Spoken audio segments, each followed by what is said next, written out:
सकाळपासून आझाद मैदानावरती मराठा बांधवांचं आंदोलन सुरू आहे। ठिकठिकाणावरून गावावरनं नागरिक आलेले आहेत आणि आता आपण मुंबई महानगरपालिकेच्या समोर आहे। बघू शकतो की ही मुंबई महानगरपालिका दुसऱ्या बाजूला छत्रपती शिवाजी महाराज टर्मिनल्स आहे आणि या संपूर्ण परिसरामध्ये मोठी गर्दी या ठिकाणी पाहायला मिळते आणि या ठिकाणी मुंबई महानगरपालिकेच्या माध्यमातून सुशोभीकरण करण्यात आलेले आहेत आणि या सुशोभीकरणामध्ये एक कार्यकर्ता होता, त्यांनी परभणीवरून आले होता। 3 दिवसापासून आंघोळ नाही केली होती आणि 3 दिवसापासून आला होता, त्यांनी आंघोळ नाही केली होती आणि याच जलकुंभामध्ये त्यांनी ही निषेध मधून त्यांनी आंदोलन केलं आणि या जलकुंभामध्ये त्यांनी आंघोळ केली। तो असं म्हणाला बोलताना की जोपर्यंत आम्हाला आरक्षण मिळणार नाही, आज मी आंघोळ केली, उद्या माझे कार्यकर्ते करणार, आम्ही सर्व कार्यकर्ते करणार।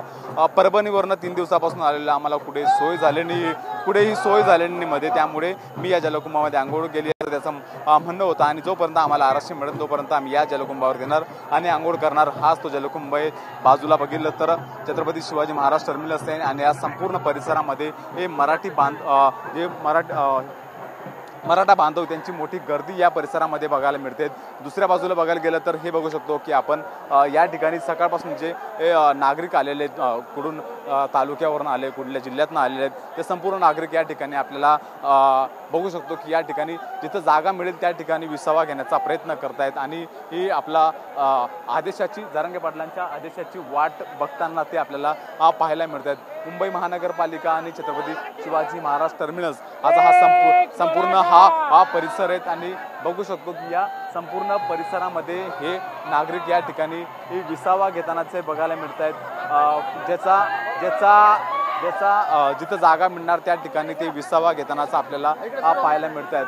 पूर्ण महाराष्ट्रावरून लोक या ठिकाणी आलेले आपल्याला पाहायला मिळतात आणि याच ठिकाणी ही जिथं जागा मिळेल त्या ठिकाणी ते विसावा घेतानाच आपल्याला पाहायला मिळतात। दुसऱ्या बाजूला बघू शकतो की या ठिकाणी एक छोटासा बोर्ड येतो इलेक्ट्रिकचा, त्या ठिकाणी सुद्धा काही कार्यकर्ते बसल्याचं आपल्याला पाहायला मिळतात। संपूर्ण परिसरामध्ये मोठी गर्दी आहे, मोठ्या मराठवाडा असेल, विदर्भ असेल, या ठिकाणून हे नागरिक आलेले आहेत आणि ते आपला आंदोलनाला पाठिंबा देत आहे। मनोज जरांगे यांनी सांगितलं होतं किती नागरिक येतील हे सुद्धा माहीत नव्हतं, त्याचप्रमाणे मोठ्या प्रमाणात नागरिक या ठिकाणी आल्याचं आपल्याला पाहायला मिळतं। आझाद मैदानामध्ये जवळपास 5000 लोकांना परवानगी, मात्र त्याच्या व्यतिरिक्त सुद्धा या ठिकाणी ही नागरिक हे आलेले आहेत आणि हे संपूर्ण या परिसरामध्ये जागोजागी आपल्या ग्रुपनुसार आपल्या ज्या आपली टीम घेऊन आलेले आहेत त्यानुसार आपल्याला बसल्याचं पाहायला मिळतं। संपूर्ण गर्दी या परिसरामध्ये हे आपल्याला पाहायला मिळते, मोठी गर्दी आहे। पोलिसांचा वारंवार त्यांना संदेश दिले जातात की गर्दी करू नका, रस्ता मोकळा सोडा, असं पोलिसांकडनं सांगण्यात येते। ही संपूर्ण गर्दी बघू शकतो की या छत्रपती शिवाजी महाराज टर्मिनस आणि या समोरची ही गर्दी आहे आणि या गर्दी समोर हे रोड समोर ही गर्दी आहे।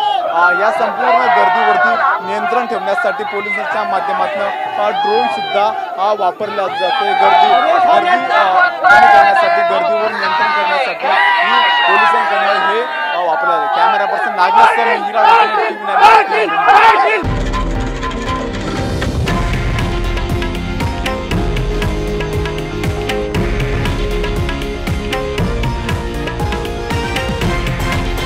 हे आहे देशातील नंबर 1 न्यूज नेटवर्क आणि आपण पाहत आहात TV9 मराठी, एकमेव।